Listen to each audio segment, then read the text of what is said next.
Good evening दोस्तों, welcome back to the slate channel. Class 9 NCERT के mathematics का chapter 1 number systems के हम बेसिक्स ऑलरेडी पढ़ चुके हैं। अब हम पढ़ते हैं कि इसके अंदर एनटीएससी ओलंपियाड और आईआईटी जेईई के हिसाब से एडवांस कंटेंट पढ़ते हैं। तो इसमें सबसे पहले प्रॉपर्टीज देखते हैं। जो रैशनल नंबर और इरैशनल नंबर हम ऑलरेडी पढ़ चुके हैं, उसकी क्या प्रॉपर्टीज है। सबसे पहली प्रॉपर्टी है कि दो रैशनल नंबर, मान लीजिए रैशनल नंबर को हम आर बोल रहे हैं, यदि दो रैशनल नंबर को आप ऐड कर रहे हैं तो रिजल्टेंट जो आएगा वो भी एक रैशनल नंबर आएगा। पहली प्रॉपर्टी, कभी भी कोई दो रैशनल नंबर, यानी मान लीजिए 0.73 है, कोई 0.37 है, दोनों को ऐड करेंगे तो जो कंटेंट, जो वैल्यू आएगी वो हमेशा एक रैशनल वैल्यू होगी। दो इरैशनल, मान लीजिए मैं इरैशनल नंबर को आई से रिप्रेजेंट कर रहा हूं, दो इरैशनल नंबर को यदि आप ऐड करते हैं तो हो सकता है कि उनकी वैल्यू रैशनल आ जाए और हो सकता है उनकी वैल्यू इरैशनल ही आए। वो डिपेंड करता है कि यदि ऐड अप होके यदि वो एक फिक्स्ड नंबर लेके आ जाते हैं तो वो रैशनल हो गया, और हो सकता है कि चांसेस हैं कि वो शायद फिक्स्ड नंबर ऐड करके भी रैशनल ना बने तो वो एक इरैशनल नंबर हो गया। अब तीसरी प्रॉपर्टी, दो रैशनल नंबर का प्रोडक्ट r इंटू आर वो भी एक रैशनल नंबर ही होगा। मान लीजिए कोई रैशनल नंबर 3.5 है तो 3.5 इंटू 3.5 जितना भी आएगा वो एक फिक्स्ड वैल्यू होगी और वो एक रैशनल नंबर ही होगा। जबकि दो इरैशनल नंबर का जो प्रोडक्ट है वो हो सकता है कि एक रैशनल नंबर बन जाए और हो सकता है वो इरैशनल नंबर ही रहे, हमें नहीं पता। हो सकता है कि यदि किसी के अंदर इस प्रकार से वैल्यू आ रही है कि वो टर्मिनेटिंग नहीं है, फिक्स्ड वैल्यू नहीं है और रिकरिंग है, तो कई बार प्रोडक्ट में मल्टीप्लाई करने पर रैशनल भी आ सकता है और इरैशनल भी आ सकता है। पांचवी प्रॉपर्टी, दो रैशनल नंबर का डिफरेंस एक रैशनल नंबर ही होगा। 7.5 माइनस 3.2 क्या हो गया, 4.3, वो भी एक रैशनल नंबर ही होगा। परंतु एक इरैशनल नंबर को इरैशनल नंबर से माइनस करें तो हो सकता है उसकी वैल्यू रैशनल आ जाए, हो सकता है उसकी वैल्यू इरैशनल आए। अब एक important property, the sum of a rational number and an irrational number is irrational number. सातवीं प्रॉपर्टी जो है, सम ऑफ रैशनल नंबर और इरैशनल नंबर हमेशा एक इरैशनल नंबर होता है। कोई भी 4.3 है वो तो रैशनल वैल्यू है, परंतु जो इरैशनल नंबर है उसकी वैल्यू रैंडम है, तो बाद में जब एडिशन होगा तब भी रैंडम ही बनेगा। तो ये जरूर ध्यान रखिए, ये इंपॉर्टेंट है कि रैशनल और इरैशनल का एडिशन करने पर एक इरैशनल वैल्यू बनती है। इसी प्रकार जो डिफरेंस होगा रैशनल नंबर और इरैशनल नंबर का, वो भी एक इरैशनल वैल्यू होगी। यदि रैशनल वैल्यू है और इरैशनल वैल्यू का डिफरेंस हमेशा इरैशनल होगा। उसके बाद प्रोडक्ट जो है, एक रैशनल वैल्यू और एक इरैशनल वैल्यू का प्रोडक्ट हमेशा एक इरैशनल नंबर ही होगा। तो ये था properties of rational and irrational numbers. अब हम जो कॉन्सेप्ट पढ़ने जा रहे हैं वो बहुत ही इंपॉर्टेंट है। यदि आप आईआईटी जेईई के बेसिक्स या एनटीएससी या ओलंपियाड के बेसिक्स को समझना चाह रहे हैं तो उस पॉइंट ऑफ व्यू से बहुत ही इंपॉर्टेंट कॉन्सेप्ट है। उसका कॉन्सेप्ट का नाम है रेशनलाइजिंग फैक्टर। रेशनलाइजिंग फैक्टर क्या होता है, सबसे पहले टॉपिक क्या है हमारा,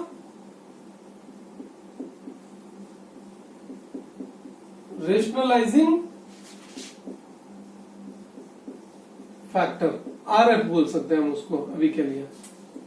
तो रेशनलाइजिंग फैक्टर में क्या होता है, यदि आपके डिनोमिनेटर में, रूट में, अंडर रूट में कोई वैल्यू है तो उस अंडर रूट डिनोमिनेटर का हटाने के लिए आप क्या करते हैं, उसी मात्रा में, उसी जो जिस प्रकार का अंडर रूट है उसको हटाने के लिए आप ऊपर और नीचे न्यूमरेटर और डिनोमिनेटर में सेम वैल्यू से मल्टीप्लाई कर देते हैं।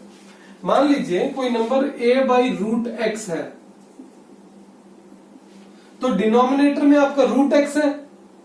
अब इसको मुझे डिनोमिनेटर से हटाना है तो मैं क्या करूंगा, मैं रूट एक्स ऊपर भी मल्टीप्लाई कर दूंगा और नीचे भी मल्टीप्लाई कर दूंगा। तो मैं देखूंगा क्या आ जाएगा मेरा, a इंटू रूट एक्स क्या हो गया, a अंडर रूट एक्स, और root x into root x कितना हो गया, x। तो मेरा डिनोमिनेटर में रूट हट गया और ये रूट एक्स ऊपर आ गया। तो यहां पर जो रूट एक्स से हमने मल्टीप्लाई किया ऊपर और नीचे, न्यूमरेटर और डिनोमिनेटर में, वो रूट एक्स जो है हमारा रेशनलाइजिंग फैक्टर हो गया। मान लीजिए आपके नंबर इस प्रकार से a माइनस रूट एक्स, ये कोई नंबर है। अब यदि मेरे को नीचे वाला अंडर रूट हटवाना है तो वो कैसे हटेगा, मेरे को मल्टीप्लाई करना पड़ेगा किससे, a plus under root x और a plus under root x. ये याद रखिए, दोनों को सेम ही मल्टीप्लाई करेंगे, नहीं तो ये वैल्यू जो है यही बदल जाएगी, मेन जो कंटेंट है वही बदल जाएगा, वो नहीं बदलना चाहिए, इसीलिए ऊपर नीचे सेम से मल्टीप्लाई किया है। अब 1 by a minus root x को हटाने के लिए 1 plus root x 1 plus root x, ये मैंने इसीलिए किया है क्योंकि हमें पता है अलजेब्रा वाले से कि ए स्क्वायर माइनस बी स्क्वायर की वैल्यू क्या होती है, ए प्लस बी और ए माइनस बी। तो ऑलरेडी यहां पर a माइनस बी एग्जिस्ट करता था, मैं a प्लस बी से मल्टीप्लाई कर दूंगा तो a square minus b square बन जाएगा, यानी b जो है यहाँ पर रूट हो गया, b स्क्वायर बनेगा तो ये रूट ऑटोमेटिकली हट जाएगा। तो ये मल्टीप्लाई करने पर क्या आता है, 1 into A plus root x, a plus root x बन गया, 1 को किसी से भी मल्टीप्लाई करे वही नंबर आ रहा है, a minus root x a plus root x, a minus b a plus b, क्या बनता है a square minus b square, यानी क्या हो गया a square minus b square, यहाँ पर b क्या है रूट एक्स का होल स्क्वायर बराबर a plus root x upon a square minus x. नीचे से डिनोमिनेटर से आपका रूट हट गया, तो जब भी यदि ये प्लस होता तो मैं इसको a माइनस रूट एक्स से मल्टीप्लाई करता, चूंकि ये माइनस में है इसीलिए मैं प्लस से मल्टीप्लाई कर रहा हूं, तो इस प्रकार से ये हट गया। एक बार और हो सकता है, मान लीजिए यहां पर मेरे पास है a root x plus b root y. अच्छा, यहाँ पर दो अंडर रूट है, तो सबसे पहले एक अंडर रूट को हटाया, उसको कैसे किया, मैंने मल्टीप्लाई कर दिया a root x minus b root y से मल्टीप्लाई कर दिया ऊपर और नीचे दोनों तरफ। तो क्या हो जाएगा, ये a प्लस बी है, ये a माइनस बी है, वो वाली फॉर्म ले रहा है a plus b a minus b वाली। 1 into a root x minus b root y क्या हो जाएगा, a root x minus b root y, और a plus b a minus b, इसको मल्टीप्लाई करेंगे तो क्या होगा, a रूट एक्स का whole square minus b root y का होल स्क्वायर, क्या हो जाएगा a root x minus b root y upon में a square x minus b square y. नीचे वाला डिनोमिनेटर हट गया, समझ आई बात। ये इस तरह से a प्लस बी और a माइनस बी वाली फॉर्म आपको लेके आनी है, ये बन गया a square x minus b square y और अंडर रूट ऊपर आ गया। तो ये हो गया हमारा रैशनलाइजिंग फैक्टर। इसके रिगार्डिंग बहुत सारे इंपॉर्टेंट क्वेश्चंस हम अभी आगे करेंगे और इसके रिगार्डिंग आप और क्वेश्चंस की प्रैक्टिस भी कर सकते हैं। ये जो कंटेंट हम अभी पढ़ा रहे हैं ये बेसिकली IIT JEE NTSE और ओलंपियाड के लिए, ये शायद आपको 9th की NCERT में आपको इस प्रकार के सवाल ना मिले, तो ये आपको प्रैक्टिस करना है, ठीक है। अब मान लीजिए अब एक सवाल है इसी रैशनलाइजिंग फैक्टर के ऊपर ही, उसका जवाब आप सोचिए किस प्रकार होगा।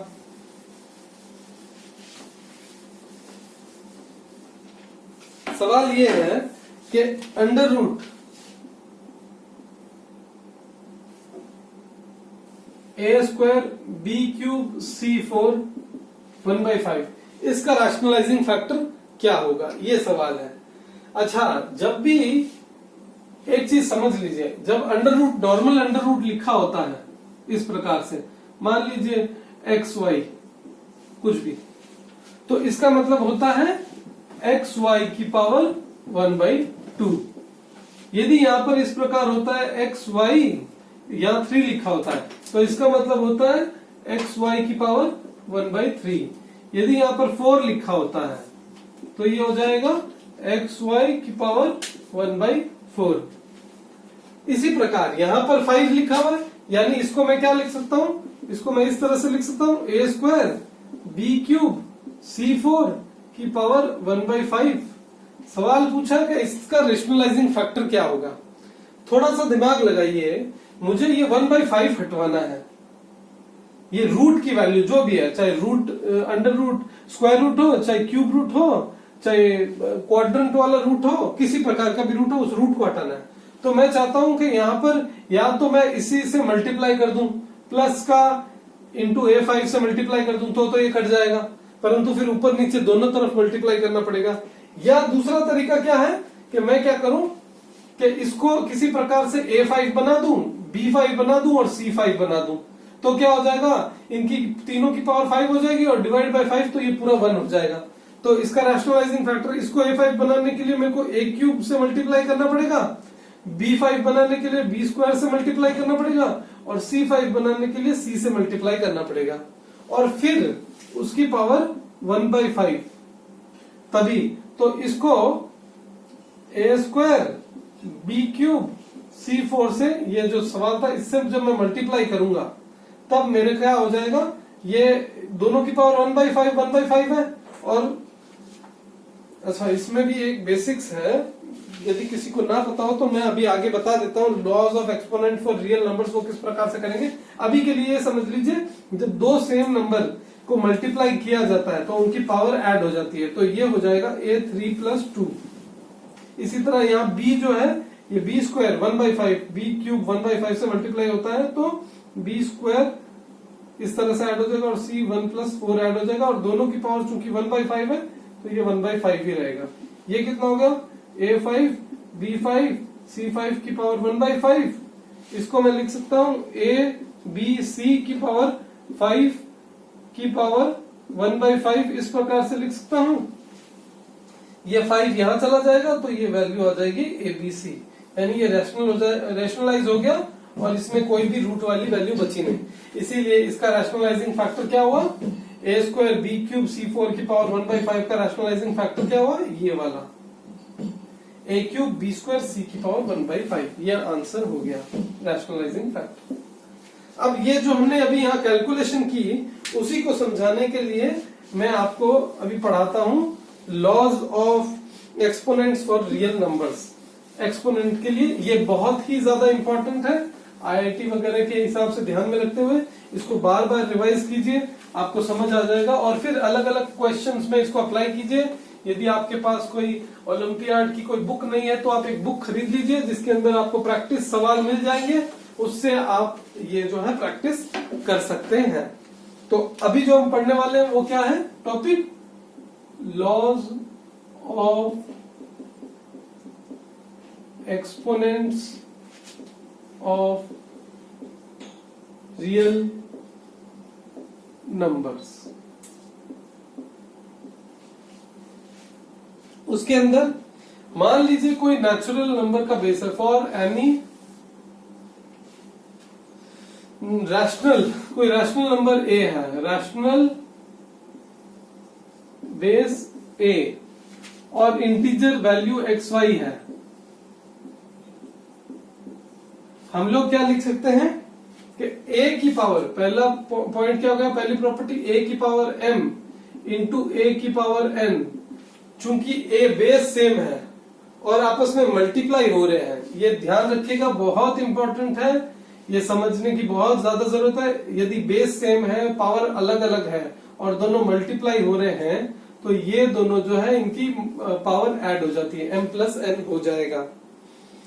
इसी प्रकार यदि A की पावर M है और उसकी पावर N है तो ये क्या बन जाएगा, A की पावर Mn। एक और प्रॉपर्टी, A की पावर M है, उसकी पावर 1/n है, तो ये क्या बन जाएगा, A की पावर M/n। पिछले सवाल में हमने किया था A5 B5 C5, फिर उसको लिख दिया था ABC की पावर 5 अपॉन में 1/5, तो 5/5 हमने काट दिया। इसी प्रकार A की पावर M की पावर 1/n, A की पावर M/n हो गया। चौथी प्रॉपर्टी, A की पावर M बाई A की पावर N, ये क्या होता है, A की पावर मल्टीप्लाई था, देखिए यहाँ A की पावर M था, ये A की पावर N था, मल्टीप्लाई में तो ऐड हो जा रहा है, डिवीजन में बेस सेम है तो क्या हो जाएगा, माइनस हो जाएगा। समझ आई बात? ये मल्टीप्लाई में तो ऐड हो जाता है और डिवीजन में माइनस हो गया। अब a की पावर, पांचवी प्रॉपर्टी 1 अपॉन a की पावर n, इसको मैं क्या लिख सकता हूं? a की पावर माइनस n लिख सकता हूं। जब ये ऊपर जाएगा, कोई भी नंबर ऊपर जाता है, जैसे यहां पर भी गया था ऊपर, ये a की पावर m अपॉन a की पावर n था, ये n ऊपर गया तो ये माइनस हो गया a की पावर m माइनस 1। इसी तरह ये भी 1 अपॉन a की पावर माइनस n, या इसको मैं ऐसे भी लिख सकता हूं 1 अपॉन a की पावर n। ऐसे नहीं लिखना 1 अपॉन a की power 1 by n, 1 by n नहीं है, सिर्फ n है। a की पावर n है, जो कि a नीचे है, तो 1 अपॉन a की पावर n, ये वाली प्रॉपर्टी हो गई। अच्छा, दूसरी बात, यदि आपको दिया जाए a की पावर m बाई n, इसको आप किस प्रकार से लिख सकते हैं? इसको मैं ऐसे लिख सकता हूं a की पावर m की पावर n। जैसे यदि 2 होता तो ये अंडर रूट am हो जाता, यदि 3 होता तो क्यूब रूट am हो जाता। इसी प्रकार n है तो a की पावर m क्यूब रूट में n, nth क्यूब रूट हो गया बेसिकली।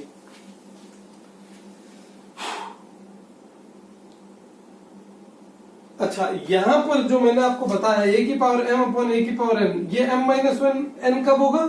जब m ग्रेटर देन n होगा।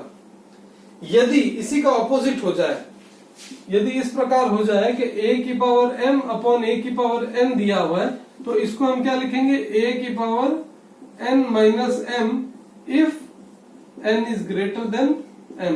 n बड़ा होगा तो नीचे लिखा जाएगा, m बड़ा होगा तो ऊपर लिखा जाएगा। ठीक है। अच्छा, एक और प्रॉपर्टी है, यदि a की पावर n को b की पावर n, बेस अलग अलग है, यहां पर तो बेस सेम था और जो क्या कहते हैं स्क्वायर या जो भी होता है कोफिशिएंट, वो अलग अलग था, तब तो हमने बेस सेम होने की वजह से ऐड कर दिया। यहां बेस अलग अलग है पर कोफिशिएंट सेम है, तो इसको मैं लिख दूंगा a की पावर n। ये एक प्रॉपर्टी हो गई। अब इसी से रिलेटेड, ये बहुत अच्छे से आप याद कर लीजिए, ये बहुत इंपॉर्टेंट है, आगे चल के आपको ये बार बार हर जगह काम आएगा, 11th और 12th में भी। और यदि आपको ओलंपियाड वगैरह के लिए अपियर होना है, एनटीएससी वगैरह के लिए अपियर होना है, या नॉर्मल अपने 9th-10th लेवल पे भी मैथमेटिक्स को स्ट्रांग बनाना है, तो ये सब चीजें आपको आनी चाहिए, भले ही आपकी किताब में दी हुई हो चाहे ना दी हुई हो। अब इसी से रिलेटेड जो क्वेश्चंस है वो मैं आपको करा देता हूं। Laws of exponents of real numbers से रिलेटेड क्वेश्चंस जो हैं, 2-3 क्वेश्चन हम प्रैक्टिस करेंगे ताकि आपको समझ आ जाए कि इनको अप्लाई कैसे करना है।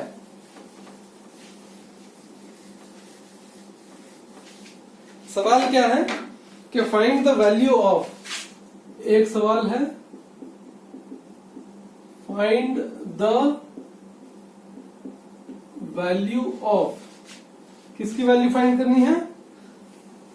27 की रूट 6 रूट और 6 3/4 का स्क्वायर रूट का होल स्क्वायर, इसकी वैल्यू फाइंड करनी है।